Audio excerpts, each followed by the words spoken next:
राहुल गांधी जी का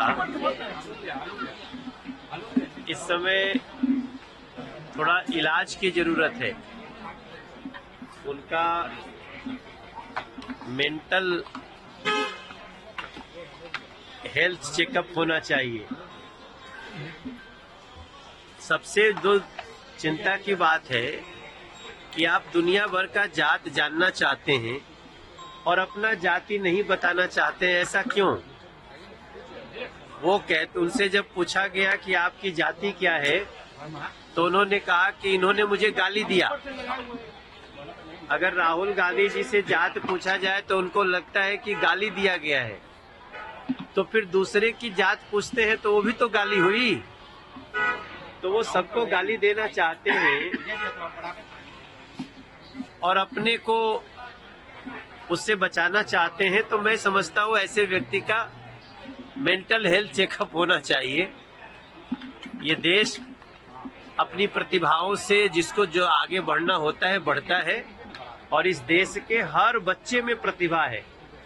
जरूरत है समय पे उस प्रतिभा को तराशने की, लेकिन पता नहीं, चूंकि इन लोगों को इतना दिन से सत्ता में रहने का आदत हो गया था राहुल जी को, कि सत्ता से निकलने के बाद वैसे ही तड़प रहे हैं जैसे मछली को पानी से निकाल दो। पेंशन पॉलिसी सर पास कर दी गई है। इस देश के जितने सरकारी केंद्रीय कर्मचारी हैं, सरकारी कर्मचारी हैं, उन लोगों का एक लंबे समय से ये डिमांड था कि हमारा सेंट्रल पेंशन स्कीम को जो पुरानी थी वही लागू किया जाए।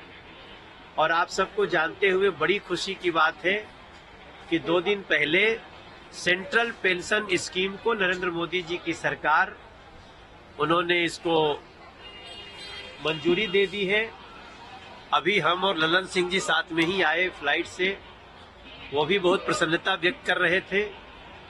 और मैं समझता हूँ ये देश के जितने सरकारी कर्मचारी हैं उनके लिए बहुत ही खुशी की बात है कि जो भी सरकारी कर्मचारी की जब नौकरी खत्म हो रही होगी या जब वो छोड़ रहे होंगे, तो उसके 1 साल पहले जो उनका वेतन होगा उसका 50% उनको पेंशन के रूप में मिलेगा।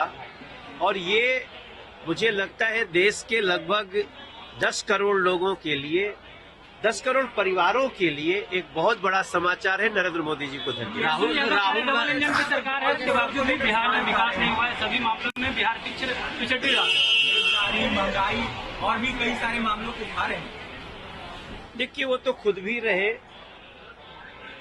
एक बहुत बड़ा वादा करके तेजस्वी बाबू आए थे कि हम आते ही 10 लाख लोगों को नौकरी देंगे। काफी 2.5-3 साल रहे, तो 2.5-3 साल में कम से कम 5 लाख को तो दे देना चाहिए था, लेकिन 500 को भी नहीं दे पाए।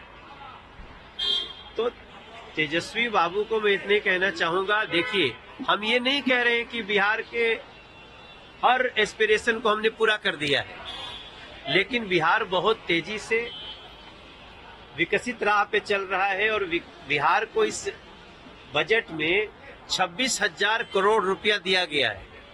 अब उसका तो विरोध कर रहे थे तेजस्वी बाबू। आप अगर विपक्ष में हो के भी बिहार के समर्थक हैं, तो बिहार में जो इस बजट में स्पेशल दिया गया है, टोटल देखेंगे तो करीब 48,000 करोड़ का इसी बजट में है। लेकिन उसकी तारीफ करने की बजाय तेजस्वी बाबू को आदत पड़ गई है केवल विरोध करना है। मुझे लगता है जो बिहार को प्यार करता है वो बिहार के हर बेहतरी को स्वीकार भी।